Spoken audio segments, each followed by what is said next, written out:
Un désert et ses dunes de sable. Nous ne sommes pas au Moyen-Orient, mais en Californie, aux États-Unis.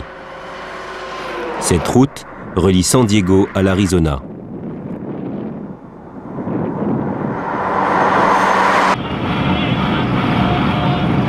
Comme tout désert, celui-ci a son oasis, où s'épanouissent palmiers et cocotiers. En fait, cette oasis est plutôt une immense plaine agricole. Nous sommes dans la vallée impériale, qui s'étend sur 70 km sur 30. Ici, on cultive 1/7 des légumes consommés aux États-Unis. En moyenne, dans la vallée, chaque fermier produit pour 1,5 million de dollars. On a vraiment de la chance d'être ici. Ça fait 25 ans qu'on est ici. On a élevé notre famille. Ça a été une vie super.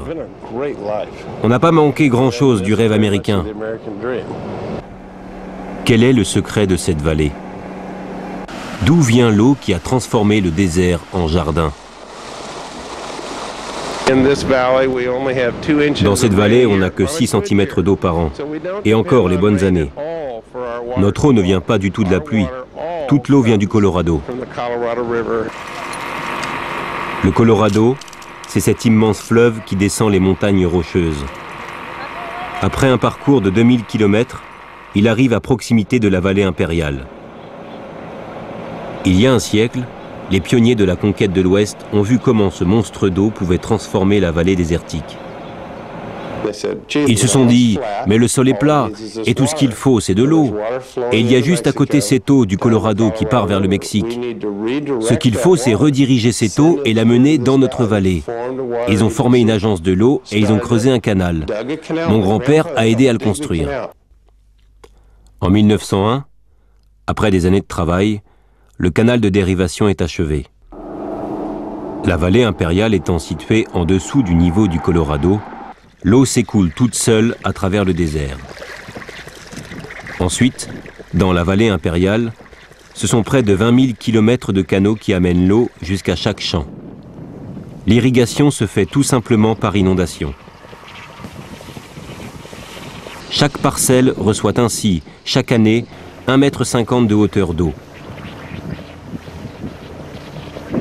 C'est à ce prix que les terres désertiques deviennent fertiles. Aujourd'hui, c'est de cette salle de contrôle qu'est commandé le réseau d'irrigation de la vallée impériale. Lorsqu'un agriculteur veut recevoir de l'eau, c'est ici qu'il appelle. 24 heures plus tard, l'eau s'écoulera dans son champ. Avec son soleil permanent et de l'eau à volonté, la vallée impériale offre des rendements incomparables. Une des principales cultures ici est la luzerne. Sous les autres climats, on peut la récolter 4 fois par an. Ici, on a jusqu'à 12 récoltes dans l'année. Mais certains pensent que derrière ce miracle agricole se cache en fait un immense gaspillage de l'eau. Ils ont des cultures qui ne sont absolument pas appropriées aux régions sèches, comme la luzerne. Ils doivent mettre des quantités d'eau énormes pour les cultiver. Il ferait mieux de cultiver des espèces qui peuvent vivre en climat sec et ont besoin de moins d'eau. Rick Van Schaik dirige le centre environnemental du Sud-Ouest, basé à San Diego. Pour lui, il est absurde de produire dans une zone désertique des espèces qui ont naturellement besoin de beaucoup d'eau. Parmi les cultures contestées de la vallée impériale, la betterave à sucre. C'est une des principales productions locales, rapportant plus de 50 millions de dollars par an. La betterave à sucre se cultive traditionnellement dans des climats tempérés et résiste même aux rigueurs canadiennes. Dans la vallée impériale, les rendements sont excellents, mais encore une fois au prix d'une incroyable consommation d'eau venue du Colorado.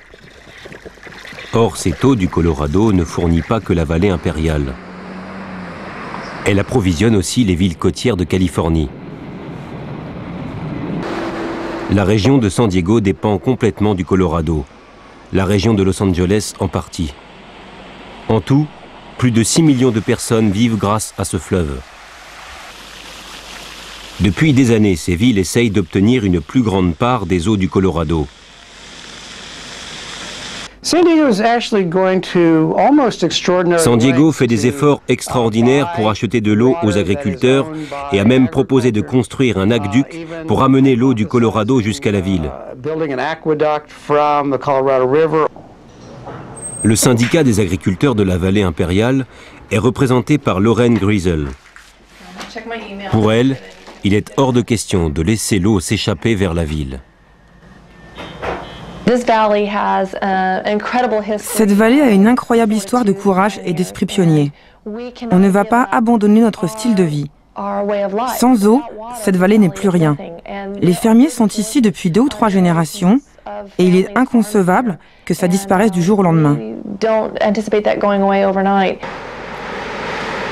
Dans ce combat pour l'eau, les agriculteurs ont la loi pour eux. Une loi qui a été établie au temps de la conquête de l'Ouest. L'Ouest n'était pas encore peuplé et le gouvernement voulait encourager les gens à y aller. Une des façons était de permettre aux pionniers de s'installer et de devenir propriétaires des terres et des ressources qui y sont associées. Et on paye cela 200 ans plus tard.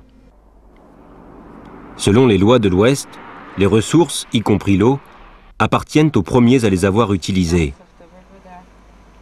Génération après génération, les agriculteurs de la vallée impériale se transmettent des droits portant sur 3,1 millions de mètres cubes d'eau sur les 5,3 millions que la Californie est autorisée à prélever dans le Colorado. Ainsi, 700 familles de la vallée sont propriétaires de plus de 70% de l'eau californienne venue du Colorado. Ils constituent une espèce de superpuissance sur le marché régional de l'eau. Nous avons les plus importants droits sur l'eau dans tout le sud-ouest des États-Unis. C'est bien sûr très bon pour notre agriculture.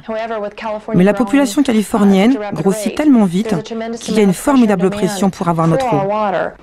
Pour répondre à cette demande, la vallée impériale a finalement accepté de livrer 7% de son eau vers la région de San Diego. 100 millions de dollars ont déjà été versés, une simple avance pour démarrer le programme. On commence à appeler l'eau l'or bleu. L'accord prévoit que les agriculteurs vont économiser l'eau pour pouvoir fournir San Diego. La plus grande source d'économie possible se situe sur ce canal qui transporte l'eau du Colorado à la vallée impériale. Le canal est aujourd'hui en terre et il fuit, à grande échelle.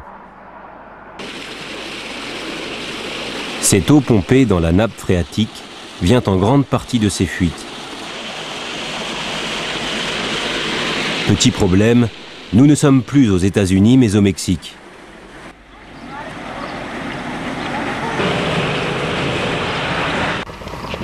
Car le canal appelé All American Canal, le canal tout américain, longe la frontière.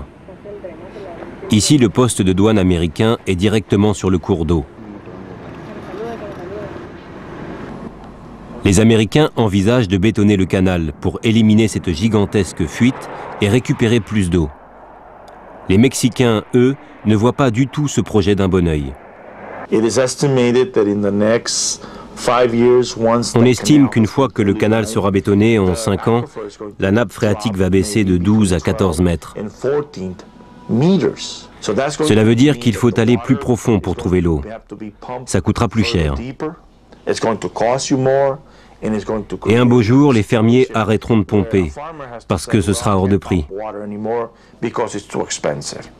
Pour Carlos Irureta Goyena de la Commission écologique transfrontalière, les Mexicains sont les dindons de la farce.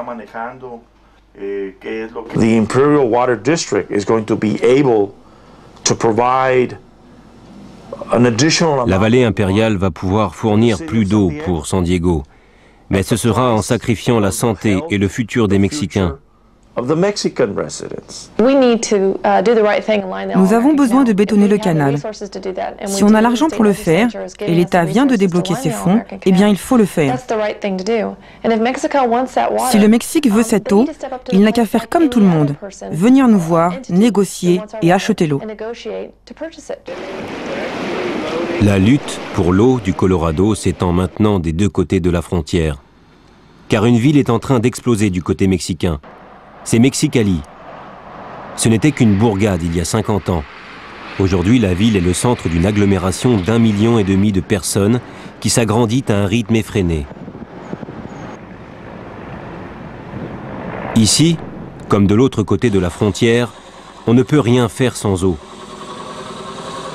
La terre est si sèche qu'il faut l'arroser pour que les engins de travaux publics puissent la déplacer.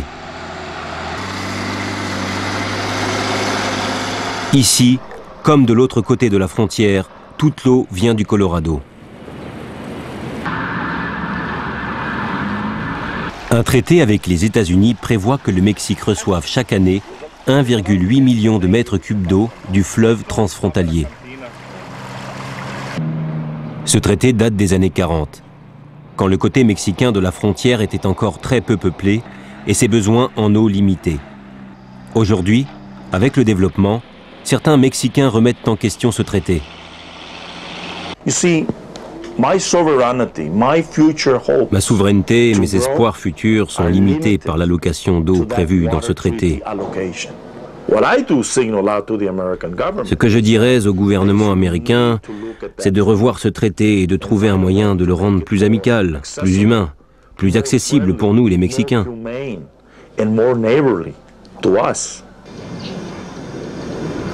Dans l'Ouest américain et le Nord mexicain, on n'a pas fini de se battre pour l'eau du Colorado. Mais que devient ce fleuve?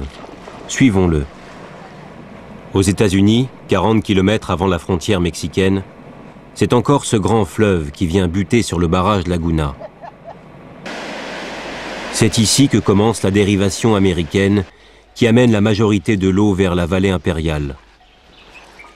Après, le Colorado n'est plus que cette rivière qui traverse la frontière mexicaine. Les Mexicains prennent à leur tour leur quota. C'est ce canal à partir duquel les agriculteurs mexicains irriguent leurs terres, avec les mêmes méthodes d'inondation que leurs voisins américains.